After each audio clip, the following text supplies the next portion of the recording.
கொரோனாவுடைய மூணாவது அலை ஒமக்ரான் மிக வேகமாக பரவுது. ஒரு நாளைக்கு வந்து 3.5 லட்சம் பேர் இந்தியாவில் பாதிப்படைஞ்சாங்க.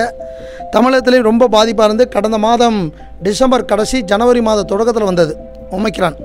ஏற்கனவே டெல்டா வந்துச்சு, ஆல்ஃபா வைரஸ் வந்துச்சு, அதுக்கு முன்னாடி கோவிட்-19 கொரோனா வைரஸ் வந்துச்சு. இதுகள்லாம் விட டெல்டா ரொம்ப உயிர் பாதிப்பு ரொம்ப இருந்தது. ஒமிக்ரான் வந்து அதிவேகமாக பரவச்சு, ஆனால் உயிர் பாதிப்பு இல்லை. இனி வரக்கூடிய உருமாறிய வைரஸ் வந்து குழந்தைகளை தாக்கும். தக்காளி வைரஸ் மற்றும் வந்து குரங்கு காய்ச்சல்லாம் இப்போ உலகமெல்லாம் பரவிருக்குதா உலக சுகாதார அமைப்பு இருக்குது. நேற்றும் கூட வந்து கோவை மாவட்டத்திலேருந்து 120 பேருக்கு மேலே கொரோனாவில் பாதிப்படைஞ்சிருக்காங்க. கொரோனா இப்போ வந்து தமிழகத்தில் கொஞ்சம் பரவுறது வேகமாக இருக்குது. இந்தியாவில் 15,000 பேருக்கு மேலே பரவிருக்காங்க. இது கவலைக்கிடமாக கண்டிப்பாக 4வது அலை வர்றதுக்கு வாய்ப்புகள் இருக்குது. அது அடுத்த மாதத்தில் வந்து 4வது அலை தொடங்குறதுக்கு வாய்ப்பு இருக்குது. அது தொடங்காமல் இருக்கிறதுக்கு நான் வந்து பஞ்சபூத வழிபாடுன்னு செஞ்சுட்ருக்குறோம்.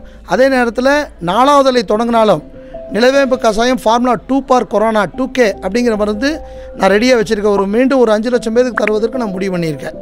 இது மாவட்ட ஆட்சியர் மூலமாக ஏதோ வழங்குறதுக்கு ஏற்பாடு செய்திருக்கீங்களா? அதாவது கடந்த ஆட்சியிலே வந்து தமிழகம் எங்கும் கொரோனா வைரஸுக்கு நிலவேம்பு கஷாயம் கபசுர கொடுப்பதற்கு நாசத்தியம்மன் தெய்வீக மூலிகை ஆராய்ச்சி நிலையத்துக்கு முழு அனுமதி கொடுத்துருந்தாங்க.